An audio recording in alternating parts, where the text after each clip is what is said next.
Hoy es un gran día, o ayer por la tarde es un gran día porque el Eurogrupo certificó que España había salido ya del rescate bancario y además solo nos había costado 45.000 millones de euros. Es una pena que se me haya adelantado o retrasado porque justamente el lunes pasado, este fin de semana, estuve terminando de hacer una actualización de un informe que hice hace un año y medio sobre la deuda pública ilegítima y que como había quedado ya un poco desfasado en el año 2010, pues lo había actualizado al 2012. Y claro, mi sorpresa es que cuando miro lo que yo había sacado, que por otro lado no me lo invento, lo saco de los informes de la Intervención General de la Administración del Estado, con lo que me cuentan, pues a mí no me coincide. Entonces, ahora os voy a explicar mi versión, o lo que yo he ido sacando, sin perjuicio de que, bueno, ya pasé a los compañeros de ataque el informe el segundo informe sobre la deuda ilegítima, y bueno, se difundirá, me imagino, y si no, cualquiera me lo puede pedir por correo electrónico que yo se lo mando, ¿vale? Ya digo que creo que hay alguna cosa que se va a confundir. Yo creo que decretar que los problemas terminan es a su vez un problema. Es decir, es verdad que hubo un señor que se subió a un portaaviones y dijo la guerra de Irak ha terminado, y ya está. También es cierto que, sin embargo, a nadie se le ocurre que después de salir del quirófano, después de haberle extirpado un riñón con cáncer, diga el paciente ya está curado. El paciente ya veremos cómo evoluciona, ya veremos si necesita volver al quirófano, como el rey, 4, 5, 6 veces, y ya veremos a ver si está. Y luego el segundo problema que hay es que nos ha costado 45.000 millones, o el rescate son 45.000 millones, es un error. Es decir, 45.000 millones, vamos a suponer, esto ya se verá, es el dinero que el Eurogrupo a lo mejor nos ha prestado a un tipo preferente o lo que sea. Pero es que el rescate bancario nos ha costado mucho más, porque el rescate bancario no empezó ayer. El rescate bancario empezó ya en el año 2008. En el año 2010 se decretó que ya estaba solucionado con la creación del FROF y del FOAFES, del Fondo de Activos, y ahora, pues de nuevo, vuelve a estar solucionado. Eso digo para que veáis un poco de diferencia entre lo que vais a ver aquí o lo que vais a oír aquí y lo que vais a ver o oír en la prensa.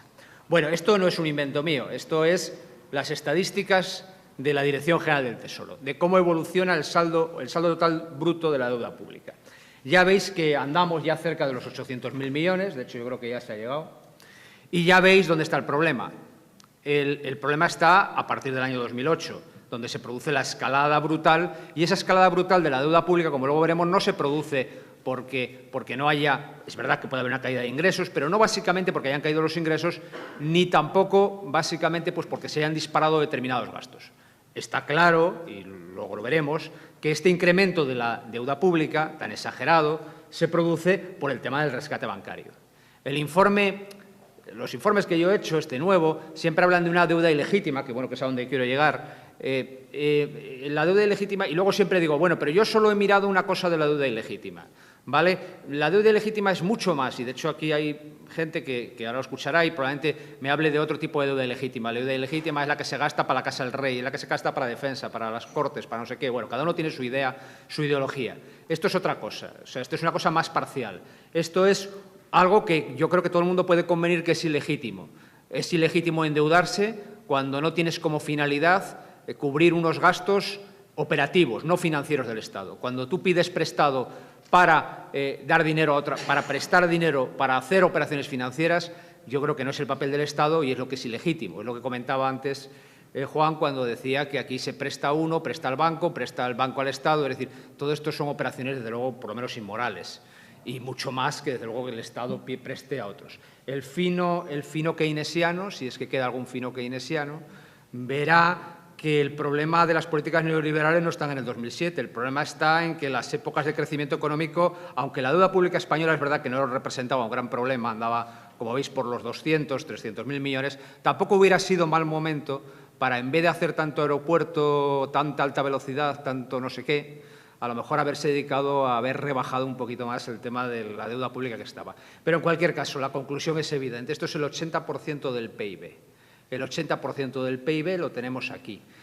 Estamos como hipotecados, como el que tiene una hipoteca, y si mañana suben los tipos de interés, sube el Euribor, el tío no puede pagar. Si nosotros estamos a este nivel de endeudamiento, estamos con esta deuda pública, si mañana suben los tipos de interés, no vamos a poder pagar. Si mañana sube la prima de riesgo, no vamos a poder pagar, con lo cual esto es una bomba de relojería. Y a esta bomba de relojería le viene esta otra bomba de relojería. Y es que la deuda hay que devolverla, Bueno, puedes no devolverla, puedes volver a pedir prestado, puedes encadenar un préstamo con otro préstamo, pero los intereses hay que pagarlos. Esto es el último informe de la Intervención General del Estado, ¿vale?, del avance de ejecución de los presupuestos 2013. En esto se ve ya claramente, lo tenéis ahí, que hasta ahora, hasta octubre, se había ingresado pasta que había entrado en la Administración Central del Estado, por impuestos, por todo, 121.000 millones. Bueno, pues pasta que ha salido para pagar gastos financieros, capítulo 3 del presupuesto de gastos de la Administración Central del Estado, 31.000 millones. Este es el quesito. Si esto fuera un euro, si os hubiera sabido dibujar mejor, de este euro que entra en la Administración Central del Estado, 25 céntimos se van a pagar los gastos financieros, ¿vale? Es la partida, antes lo decía Juan, a nivel de ministerio. Dice, no hay ningún ministerio que gaste tanto como gastos financieros. Pero yo todavía lo veo lo veo peor. Es la primera vez, se rompe la frontera de los 30.000 millones de gastos financieros hasta el momento. Y ya os anticipo, aunque aquí no se ve en el informe mío, que se paga más gasto financiero. Hoy es el primer año que sucede esto, que todo el gasto de personal que hay en la Administración Central del Estado. Es decir, está costando pagar los gastos financieros más que todos los funcionarios y personal que hay en la Administración Central del Estado. 6 veces más que todas las inversiones reales que se llevan hechas hasta en el año 2013 hasta ahora. Es la segunda partida de gasto más importante que hay en la parte no financiera del presupuesto. Solamente la supera, claro, las transferencias corrientes, que lógicamente incluyen todo el aparato social del Estado. Esto es bastante peculiar. Esta transparencia, que bueno, curiosamente se ve bien, simplemente era un recordatorio de por qué estamos saneando a la banca. Estamos saneando a la banca porque teníamos un sector privado tremendamente endeudado, basado sobre todo en el ladrillo, y que no fue capaz de devolver el dinero que le había prestado a los bancos. Ya digo que hablar hoy de casos como el de Martinsa, Fadesa, son cosas que hoy ya no sabemos ni quiénes son, pero que fueron gente que se marcharon con la pasta o se metieron en los negocios y al final dejaron de devolver la pasta a los bancos. Cuando dejan de devolver la pasta a los bancos, a las entidades de crédito privados, fijaros que hasta ahora estamos hablando de hogares y empresas del sector privado que estaban endeudadísimas. ¿Vale? Lo siguen estando mucho más endeudadas que el Estado, ¿eh? Pero estaban endeudadísimas, que no pudieron afrontar sus deudas con las entidades de crédito también privadas. Y entonces un neoliberal dirá, pues que se hundan. Si no pueden, esto es la economía privada, esto es así, esto es el mercado, el salvaje, no sé qué y tal. Pero en algún momento se decide que no, que estas entidades privadas o son muy grandes para caer, o no se puede funcionar sin circuito financiero, o como ya no tenemos banca pública, no podemos utilizar nuestras propias vías de distribución financiera, y se decide ayudarlas. Y esta es la causa del problema. La causa del problema es que el sector público empieza a inyectar ese dinero a las entidades bancarias para compensar eso que ya no van a recibir del tío que quebró al final, y como el sector público tampoco tiene ese dinero, pues acude a los mercados, acude a los bancos, acude al Eurogrupo, acude a quien sea a obtener ese dinero, comprometiéndose a devolverlo y comprometiéndose a pagar intereses. ¿A cambio de qué? A cambio de que una vez saneadas, como en el cuento de la lechera, las entidades bancarias, una vez saneadas, nacionalizadas y luego privatizadas o lo que sea, tengan a bien devolver ese retorno improbable que tengan a bien devolver el dinero que se les ha prestado. Eso ya digo que puede ser una hipótesis más o menos realista, desde luego no es una hipótesis inmediata y es una hipótesis bastante dudosa. De momento, eso sí, ahí tenéis en rojo el dinero que ha ido a las entidades de crédito y ahí tenéis en rojo también lo que el sector público tiene que acudir todos los días a financiarse y lo que estamos devolviendo, que antes hemos visto bastante gordo. Esa transparencia, que desgraciadamente no se ve bien, es la que trataba de explicar el modelo de los dos informes míos de la deuda pública, ¿vale? Como no se ve bien, pues no vale para nada. Pero la vamos a suponer con un ejemplo que pongo en el informe, ¿vale? Imaginaros una casa en la que entra un sueldo de 30.000 euros y a la hora de echar las cuentas de los gastos, luz, agua, no sé qué, tal, el internet, el ADSL, el Canal Plus y todo esto que hay, el tabaco, resulta que se gastan 40.000 euros. Coño, 40.000 euros he gastado y 30.000 han entrado. Me faltan 10.000 euros. ¿Qué es lo que haríamos cualquiera de nosotros? Ir a pedirlo prestado. ¿A quién iríamos? Pues probablemente a nuestro hermano, a nuestro padre, a lo que sea. ¿Cuánto pediríamos? pues pediríamos 10.000 euros, que es lo que nos falta. Si pidiéramos 10.000 euros a mi hermana, pues a lo mejor me da los 10.000 euros. No me cobrará intereses. Si va al banco, me dará los 10.000 euros. Pero ¿alguien entiende razonable que fuera a pedirle a mi hermana, en vez de 10.000 euros, 100.000 euros? Pues no tiene ningún sentido. Alguno me puede decir, bueno, la economía privada a lo mejor es que es porque en una empresa es que vamos a cometer una inversión y se requiere una financiación futura o no sé qué, que bueno, que eso para el Estado no se aplica y tal. Y si le digo a mi hermana que es que los 90.000 euros restantes son para comprarle un piso a mi querida, ¿qué dirá mi hermana? ¿Qué dirá mi cuñada si voy a pedirle esto? Bueno, pues esto es justamente lo que ha pasado. Lo que ha pasado y el modelo es que si yo tengo un déficit de 20.000, 30.000 millones, yo no voy al mercado a pedir 30.000 millones, yo voy al mercado a pedir 100.000. ¿Con qué motivo? Para con 30.000 cubrir mi déficit de operaciones no financieras y con los otros 70.000 o 40.000 entregárselo a la banca a cambio de unos papelitos, llámense FAF, FROF, Sareb, lo que queráis, porque yo tampoco voy a poner a mirar lo que es. Pero en cualquier caso, algo que va a ir a ese destino, indudablemente ese destino.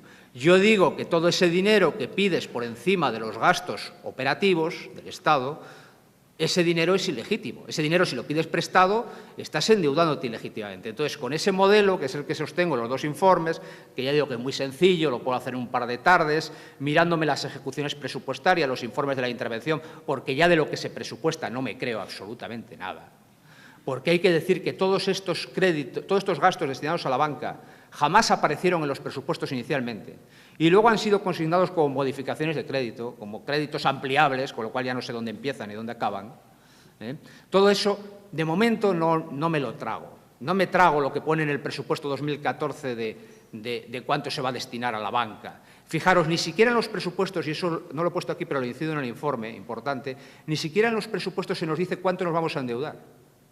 El capítulo 9 de gastos aparece en blanco, ¿vale? El capítulo 9 es donde está, de los ingresos, es donde están los ingresos, las entradas que vienen por pasivos financieros. No se nos dice, con lo cual al final nos endeudaremos en 70.000, en 80.000, en 140.000 millones, no lo sé, ¿vale? Lo que sí sé es que aplicando ese modelo, ya digo, poneros del dinero que yo pido prestado y el que pido prestado además para otras cosas, esto que tampoco se ve relativamente bien, me lleva a pensar que de acuerdo a mis cálculos, en el primer informe yo ya decía que hasta el año 2010, que la cosa parecía arreglada, yo creo que ya llevábamos como unos 100.000 millones de dinero metido en la banca. Desde luego, con el año 2012, que es aterrador, como ahora veis, yo creo que se llevan ya otros 100.000 millones dados a la banca. Y en cualquier caso, simplemente de la resta de lo que era el déficit de operaciones no financieras y el dinero que se ha pedido. La diferencia entiendo que ha ido para otras cosas. Esa para mí es ilegítima. ¿Vale? Entonces, ya digo, ahora estamos hablando de unas cosas muchísimo peores, como veis aquí, de una deuda acumulada y mucho peor. Termino. Conclusiones que he sacado después de hacer el segundo informe y que os traía frescas para hoy. El saneamiento de la banca privada con dinero público no ha terminado. No ha terminado porque yo diré que ha terminado cuando vea el informe de la IGAE de un presupuesto cerrado en el que vea que se pide dinero solo para el déficit no financiero del Estado. Cuando vea eso, que en el año 2011, si leéis el informe, casi se consigue, diré, el problema ha terminado. Pero hay otra razón que está en la calle para pensar que el saneamiento de la banca privada no ha terminado, que es el tema de las participaciones preferentes. Las participaciones preferentes, que se están dilucidando con cuentagotas en todos los juzgados de primera instancia del país, van a dar, puesto que las participaciones preferentes eran una estafa, lo normal es que el juez más de calle, que es el de primera instancia, les vaya a dar la razón a los preferentistas. Si esto hubiera ido todo a la Audiencia Nacional, todo al Supremo, pues seguramente se hubiera tomado una decisión política y nadie hubiera cobrado un duro. Pero como resulta que va a caer en el juzgado de primera instancia de Sagún, y probablemente el juez de primera instancia de Sagún, si no es un afectado, va a ser primo de un afectado, y teniendo en cuenta que además la participación preferente es una estafa, claro, porque tenía, por lo menos ya en el nombre, en vez de participación preferente, tenían que haber puesto participación última de la fila. A ver si las hubieran vendido. A ver si poniendo en vez de preferente, la última, los últimos que cobran, participaciones del último que cobras, a ver si entonces las hubieran vendido.